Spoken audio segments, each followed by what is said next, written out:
Good morning, folks. This is Deb. You know,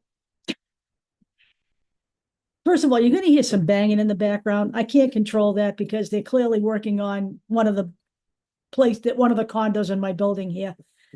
But I'll try to talk over that, which I should have no problem doing. But be that as it may, this is one of those videos that I know people are going to be weary about.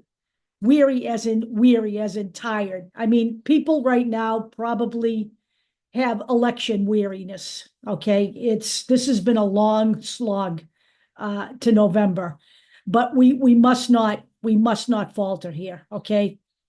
We're at the tail end now, and we have got to push Kamala Harris over the finish line. What I'm here to tell you is something that you probably don't want to hear, but that the news media can barely tell you the facts of any given day. Okay. And we're going to have a video about them separately, probably tomorrow afternoon, because we've got something to report that we need to get right. But be that as it may, they're not going to say this to you. So I am going to say this to you. Come November, even if we win the House, the Senate, and the White House, we will not be able to relax. In fact, we can never, ever fail to defend democracy at a voting booth again, because by and large, that's how we got here. Okay. Our voter turnout in the United States is pathetic for a country where voting is allowed. To be 31st in the world in voter turnout is sad. It's a testament to what we take for granted here. And we took democracy for granted here. We just assumed it was going to, protect itself, but that's not the way this works. So I want to give you some reality. There are articles out there, and they're all true, that Project 2025 is being instituted by the courts without Trump. Exactly, because that's exactly why the right wing under Trump stacked the courts the way they did. And I'm not just referring to the Supreme Court, although that's the biggest prize, but I'm talking about, federal courts and courts all across this nation. Okay, that's how we got the Aileen Cannons of the world. All right.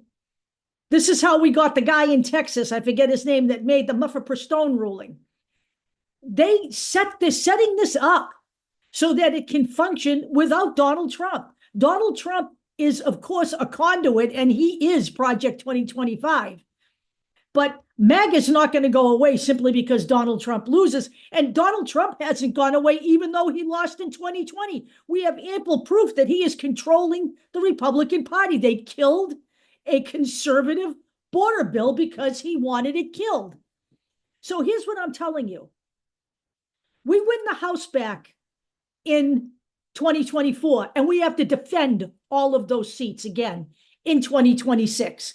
And it won't be a presidential election, but we can't take that one off like we usually do at the midterm stage, because right now there are 435 legislature seats in the Congress. Okay.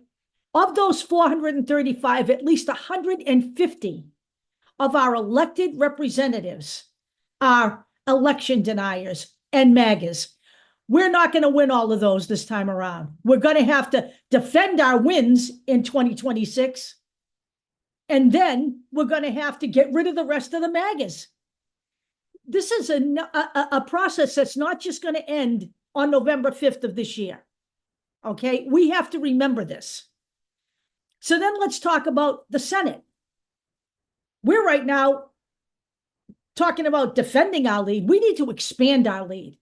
Remember this, without a strong Democratic majority in the House and the Senate, none of what Kamala Harris wants to do on behalf of the American people will go anywhere if MAGA is allowed to block that legislation.